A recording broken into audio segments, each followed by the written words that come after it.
آپ صلی اللہ علیہ وسلم نے فرمایا ان الحسن والحسین سیدہ شباب اہل الجنہ، کہ جنت کے نوجوانوں کے سردار حسن اور حسین ہیں رضی اللہ عنہما۔ اور فرمایا سیدۃ نساء اہل الجنہ، جنت کی عورتوں کی سردار میری بیٹی فاطمہ الزہرا رضی اللہ تعالیٰ عنہا ہے۔ کیا مقام و مرتبہ اللہ نے ان کو بھی دیا۔ پھر فرمایا کہ علی تجھے مبارک ہو، جنت میں تیرا گھر میرے گھر کے سامنے ہوگا۔ یہ بشارتیں ان حضرات کو اللہ نے سنائی ہیں، اللہ کے محبوب نے سنائی ہیں اور ان سے محبت کا حکم دیا ہے۔ آپ صلی اللہ علیہ وسلم بیش حد محبت کرتے تھے لاڈلوں سے۔ صحابہ بیان فرماتے ہیں کہ ہم ایک مرتبہ اللہ کے نبی کے ساتھ جا رہے تھے تو آپ کا گزر اپنی بیٹی فاطمہ الزہرا رضی اللہ تعالیٰ عنہ کے گھر کے سامنے سے ہوا، تو گھر سے بچے کے رونے کی آواز آ رہی تھی۔ امام حسین رضی اللہ تعالیٰ عنہ رو رہے تھے، تو صحابہ فرماتے کہ ہمیں اللہ کے نبی نے گلی میں چھوڑا، دستک دی اور گھر میں چلے گئے اور جا کر اپنی بیٹی سے کہنے لگے کہ بیٹی یہ حسین کیوں رو رہا ہے، اس کو رونے نہ دیا کر، جب یہ حسین روتا ہے تو میں محمد کو تکلیف ہوتی ہے۔ کیسی محبت تھی۔ اللہ کے نبی نے دیکھا کہ وہ پنگوڑے میں تھے اور یہ جو بٹن تھا ذرا ٹائٹ تھا جس سے گلا دبایا جا رہا تھا، تو اللہ کے نبی صلی اللہ علیہ وسلم نے اپنے ہاتھ سے وہ بٹن کھولا، گلے پہ نشان پڑ چکا تھا اور آپ صلی اللہ علیہ وسلم نے نبوت والے ہونٹوں سے اس گلے کو بوسہ دیا اور فرمایا کہ بیٹی جب یہ حسین روتا ہے تو میں محمد کا دل دکھتا ہے۔ ایسی محبت کر کے دکھائی، اور بیان کرنے والے کون ہیں؟ یہ صحابہ کرام، ہم تک یہ بات پہنچانے والے۔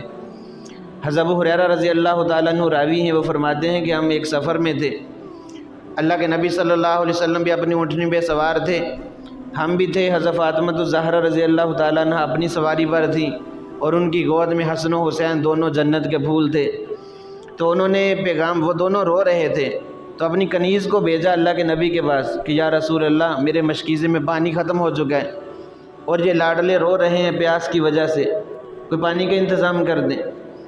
تو آپ صلی اللہ علیہ وسلم نے اپنا مشکیزہ دیکھا، وہ بھی کھا لی، صحابہ کرام کے پاس پانی نہیں تھا، تو اپنی سواری فاطمہ الزہرا رضی اللہ تعالیٰ عنہ کی سواری کے قریب لے گئے اور فرمایا کہ بیٹی حسن مجھے پکڑاؤ۔ اب یہ دونوں پیاس کی شدت کی وجہ سے رو رہے ہیں۔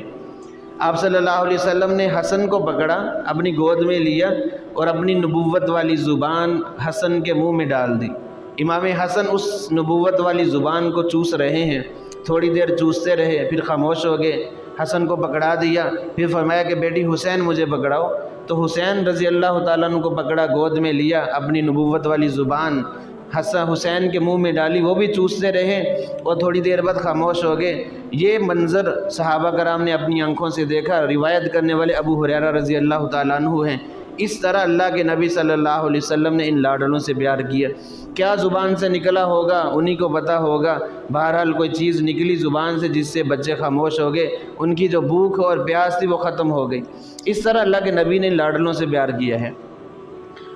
آپ صلی اللہ علیہ وسلم ممبر پہ تشریف فرما تھے، خطبہ ارشاد فرما رہے تھے کہ دوران خطبہ کیا دیکھا کہ حسن و حسین رضی اللہ عنہما یہ دونوں لڑ کھڑاتے ہوئے، ابھی صحیح طرح چلنا بھی نہیں آتا تھا، مسجد کی طرف آ رہے ہیں، تو اللہ کے نبی صلی اللہ علیہ وسلم عین خطبہ چھوڑ کر ممبر سے نیچے اترے اور جا کر دونوں بچوں کو اٹھایا، سینے سے لگایا اور ممبر پر تشریف فرما ہوئے اور حسن کو اپنی دائیں جانب بٹھایا اور حسین کو اپنی بائیں جانب بٹھایا۔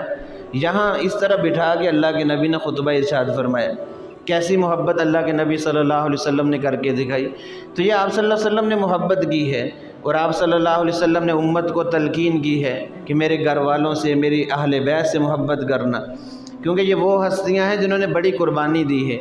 اور یاد رکھیں یہ نسبت بہت اونچی چیز ہوتی ہے، کسی کے ساتھ کسی چیز کی نسبت کا ہو جانا یہ بہت عالی چیز ہے۔